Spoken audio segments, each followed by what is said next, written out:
کسی سوال پوچھنے والے نے سوال پوچھا، کہتے ہیں کہ سفر میں اگر نماز قصر نہ کریں تو ناشکری ہے، تو کیا اسی طرح سفر میں روزے نہیں رکھنے چاہیے؟ واصف علی واصف رحمۃ اللہ تعالیٰ نے ارشاد فرمایا، اس بارے میں میرا جواب آپ ذرا غور سے سنو۔ سفر کی تعریف یوں نہ کرو، کیونکہ جس پرانے زمانے کے سفر کا حکم ہے، اس زمانے میں پیدل سفر کے علاوہ مشکل سے کوئی اور سفر تھا۔ اس زمانے میں اگر ہجرت کا لفظ آ جائے تو اس کا مطلب یہ ہے کہ یہاں سے وہاں پیدل دھوپ کے اندر چل کر جانا ہے۔ آپ یہ نہ کہنا کہ ایئر کنڈیشن جہاز میں بیٹھ کر ایک رات کا سفر کر کے آپ نے سنت پوری کر لی۔ مثلا یہاں سے پنڈی پیدل جانا ہے تو لوگ اپنے گناہ بخشوا کر پیدل چلتے تھے اور پھر پنڈی پہنچتے تھے۔ انسان ایک دن کے اندر 30 میل آرام سے چل سکتا ہے، اس سے زیادہ نہیں چل سکتا۔ تو آپ یوں سمجھیں کہ اگر انسان لگاتار چلتا جائے تو پنڈی 10 دن کا سفر ہے، یعنی آرام سے چلتا جائے، راستے میں تھوڑا سا بریک بھی لیتا جائے، تو 10 دن کے اندر اس سفر کے اندر کھانا پینا اور دوسری دشواریاں موجود ہیں۔ راستے میں کوئی تعلقات بھی نہیں ہے، ایسے میں روزہ نماز کی قصر کی تھوڑی سی اجازت ہوگی۔ آج کل آپ سیٹ بک کرواتے ہیں، آپ کی گاڑی آپ کو ہوائی جہاز پر چھوڑ آتی ہے اور آپ 25 منٹ میں اسلام آباد میں شان و شوکت کے ساتھ بیٹھے ہوئے ہوتے ہیں، اور ٹھنڈے ٹھنڈے راستے میں گرمی کا کوئی نام و نشان نہیں ہوتا۔ ایسے میں اگر آپ قصر کرو تو گناہ ہوگا۔ تو آپ کو میں منع کر رہا ہوں، سفر میں قصر کی اجازت ہے، مگر اس کو سفر نہ کہو، بلکہ سفر وہ ہے جس میں کم از کم اتنی تکلیف ہو جتنا کہ 60 میل پیدل چلنے میں ہوتی ہے۔ یا تو کہیں باہر جا کر آپ کو ٹھہرنا پڑ جائے اور تکلیف ہو تو آپ مسافر بن جائیں۔ ایسے سفر کے دوران آپ مسافر نہ بنو۔ اس لیے یہ جو لوگ کہتے ہیں کہ قصر نہ پڑھنے سے گناہ ہوگا، تو اگر آپ نماز پوری پڑھ لیں گے تو گناہ نہیں ہوگا۔ آپ یہ کہیں کہ میں نے تیری نماز نہیں پڑھی، میں نے تو خدا کی نماز پڑھی ہے، اس کو یہ جواب دے دو۔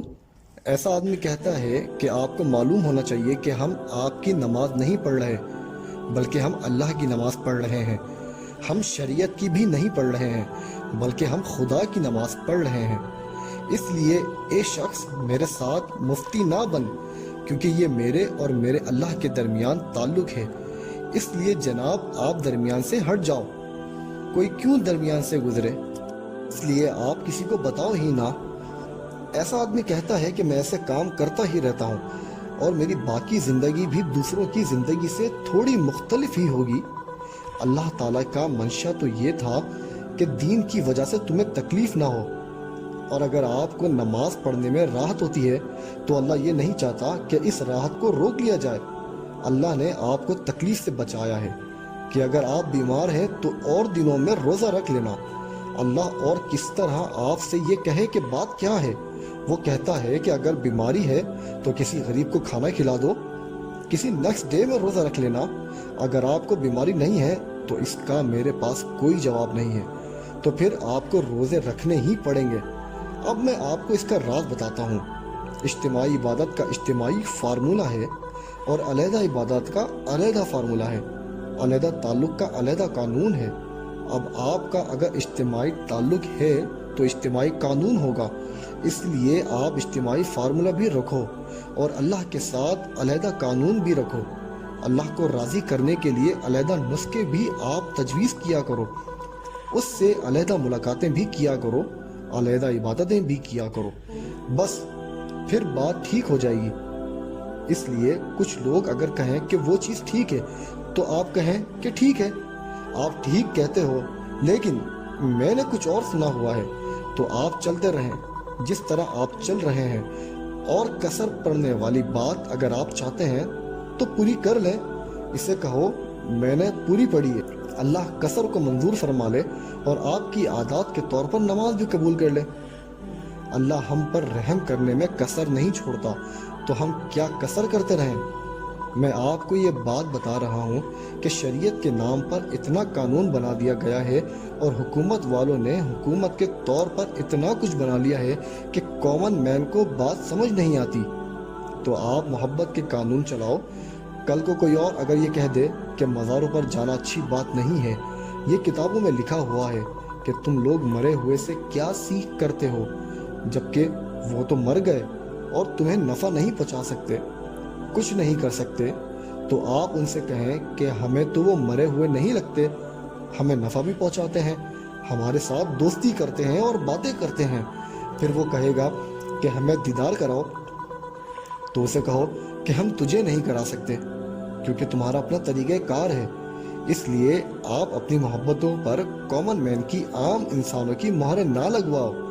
آپ کو ذاتی چیزیں ملی ہوئی ہیں، یہ آپ کی ذاتی ہیں، یہ آپ کی محبت ہے، اس کو آپ اپنے طور پر قائم رکھیں، ورنہ تو کوئی اور ایسا طریقہ نہیں ہے جس پر ساری قوم اتفاق کرے۔ مثلا ابھی آپ نے سیلاب زدگان کو، وکٹمز کو معاوضہ دیا تو اخباروں میں شور مچ جائے گا، یہ معاوضہ اپنے آپ کو دے رہے ہیں، گھر والوں کو دے رہے ہیں، اور پتہ نہیں کس کو دے رہے ہیں، ہمیں تو کچھ نہیں ملا۔ لوگ کسی جگہ اتفاق نہیں کرتے، یہ جو واقعہ ہے اس پر اتفاق نہیں کرتے، اور وہ جو واقعہ ہے اس پر بھی قوم کا اتفاق نہیں ہے۔ آخر صداقت کہیں نہ کہیں تو ہوگی، بس آپ اپنی صداقت اپنے پاس رکھیں، سکون کے ساتھ وقت گزاریں، نمازیں پڑھیں، دنیا کے لیے نہ پڑھو، شریعت کے لیے بھی ٹھیک ہے، اچھا ہے، لیکن نماز کو اللہ کے لیے پڑھو، پیور اللہ کے لیے۔ اللہ تعالیٰ آپ پہ راضی ہو اور توفیق دے، اور وہ جب نماز کی توفیق دے دے تو سمجھو یہ نماز منظور ہے۔